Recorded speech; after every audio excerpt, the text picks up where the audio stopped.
বন্ধুরা, আজ আমি তোমাদের সাথে শেয়ার করব মাছের ডিমের একটা দুর্দান্ত রেসিপি। মাছের ডিম আমরা অনেকেই অনেক রকমভাবে খেয়ে থাকি, কিন্তু আজকের আমি একটু অন্যরকমভাবে বানাবো। তো দেখো, মাছের ডিমের বড়াটা বানানোর জন্য আমি এখানে পেঁয়াজ কুচি কুচি করে নিয়েছি বেসন, হলুদ গুঁড়ো, জিরে গুঁড়ো, ধনে গুঁড়ো নিয়েছি। এখানে সামান্য একটু লবণটা দেখতে পাচ্ছ না, কারণ বেসনে মিশে গেছে। আর একটু কাঁচা লঙ্কা আর মাছের ডিমটার সাথে এখন এই উপকরণগুলো বেশ ভালো করে মিশিয়ে নেব। আর যখনই মেশানো হয়ে যাবে, এটা একটু পাতলা টাইপের হয়ে যাবে। আর তখনই আমি বড়া শেপ দিয়ে এগুলো একে একে ভেজে নেব। আমরা বাজার থেকে মাছের ডিম কিনে এনে ধুয়ে আমরা ডাইরেক্ট মাছের ডিমটা ভেজে নিই, কিন্তু আমি আজকে যেভাবে বানাচ্ছি বন্ধুরা, তোমরা একবার এইভাবে বানিয়ে দেখো, তাহলে মাছের ডিমের শুধু তোমরা ভাজা করেই খেতে পারবে। তোমাদের এটা কোনোরকম মাছের ডিমের কারি না করলেও হবে। যারা মাছের ডিম শুধু খেতে পছন্দ করো, তারা কিন্তু শুধুই খেতে পারবে।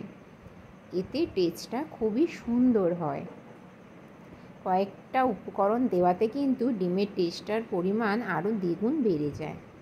তো এইভাবে আমি দেখো বড়ার শেপ দিয়ে নিচ্ছি, আর একটু তেল দিয়ে নিয়েছি। কড়াইটা বেশ গরম যখন হয়ে গেছে, আমি একে একে ডিমগুলো এইভাবে শেপ দিয়ে ছেড়ে দিচ্ছি। আর আমি সমস্ত ডিমটা এইভাবে ভেজে নেব।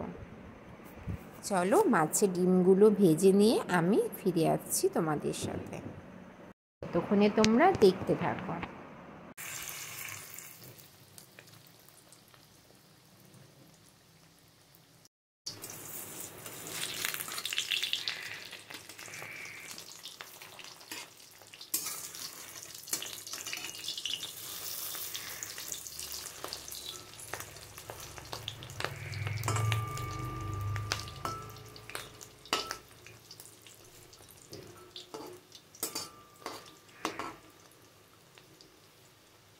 দিকটা হয়ে যেতে আমি আর এক পিঠ ভালো করে উল্টে দিলাম। দেখো, এদিকে এখন ডিমগুলো হালকা আঁচ করে দিয়েছি, এখন ভাজা হবে।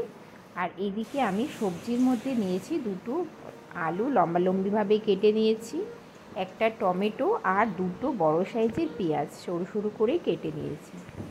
আর এইদিকে আমার ডিমগুলো ততক্ষণে ভাজা হয়ে গেছে। এবার আমি একটা একটা করে একটা পাত্রে তুলে নেব।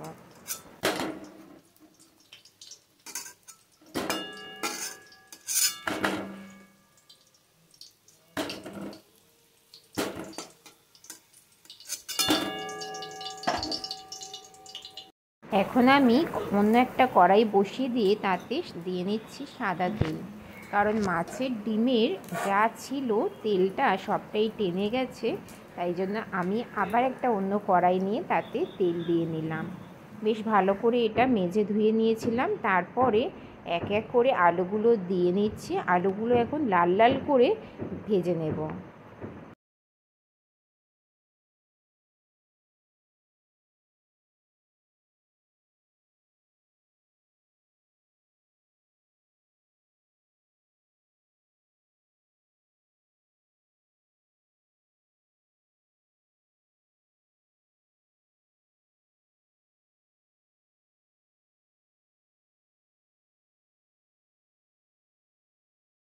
আলুগুলো ভেজে নিয়েছি, তারপরে আমি পেঁয়াজ আর টমেটোটা একই সাথে দিয়ে নিলাম।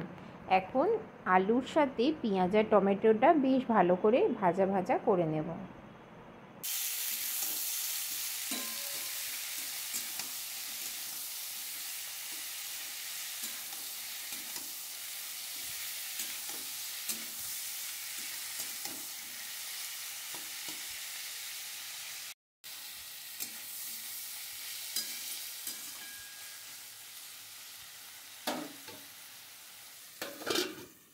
বেশ ভালো করে আলু পেঁয়াজ টমেটো ভাজা হয়ে গেছে। এখন আমি বাটা মশলা দিলাম। এখানে আদা বাটা দিয়ে নিচ্ছি, এখানে আমি পরিমাণ মতো রসুন বাটা, আর গুঁড়ো মশলার মধ্যে এদিকে আমি একটা বাটির মধ্যে ধনে গুঁড়ো, জিরে গুঁড়ো, হলুদ আর কিছুটা লঙ্কার গুঁড়ো দিয়ে একটা জলের মধ্যে দেখো মিশিয়ে নিচ্ছি।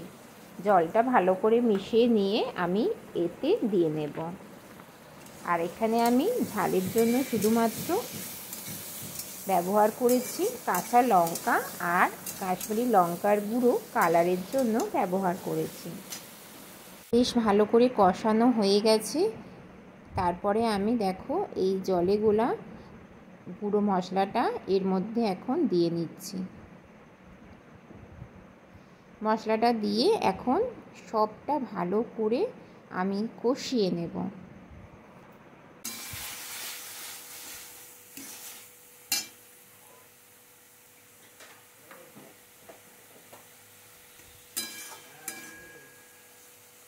কয়েক মিনিট কষানোর পরে আমি এখানে স্বাদ মতো লবণ দিলাম।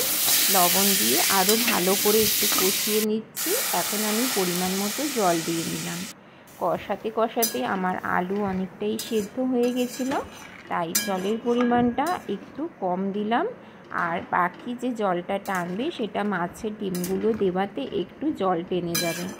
তো আমি খুব একটা ঝোল ঝোল করবো না, আর খুব একটা একদম মাখা চাখা করবো না। তো অনেকক্ষণ পরে দেখো আমি ফিরে এসেছি, প্রায় 2 থেকে 3 মিনিট পরে ঝোলটা ফুটে গেছে, আলুগুলো বেশ ভালো করে সেদ্ধ হয়ে গেছে। এখন আমি মাছের ডিমগুলো যে ভেজেছিলাম সেইগুলো এর মধ্যে এক এক করে দিয়ে নেব।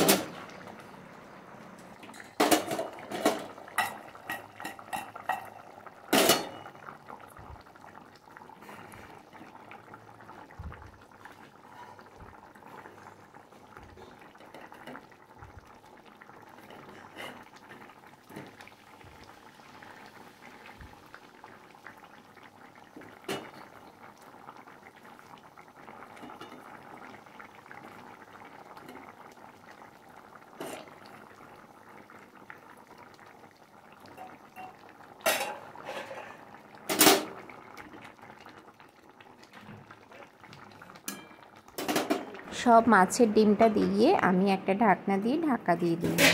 কিছুক্ষণ পরে দেখো বন্ধুরা ফিরে এসেছি। আমার রেসিপিটা কিন্তু একেবারে রেডি হয়ে গেছে।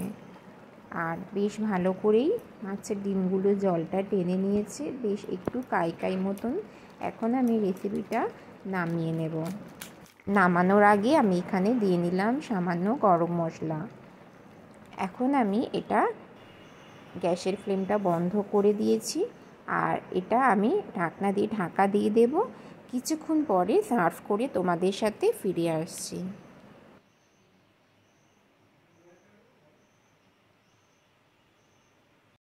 দেখো বন্ধুরা, মাছের ডিমের কারি একদম রেডি হয়ে গেছে। একটু অন্যরকমভাবে একদমই ইউনিক পদ্ধতিতে মাছের ডিমের রেসিপি শেয়ার করলাম। কেমন লাগলো কমেন্ট করে জানিও। আজকের মতো টাটা।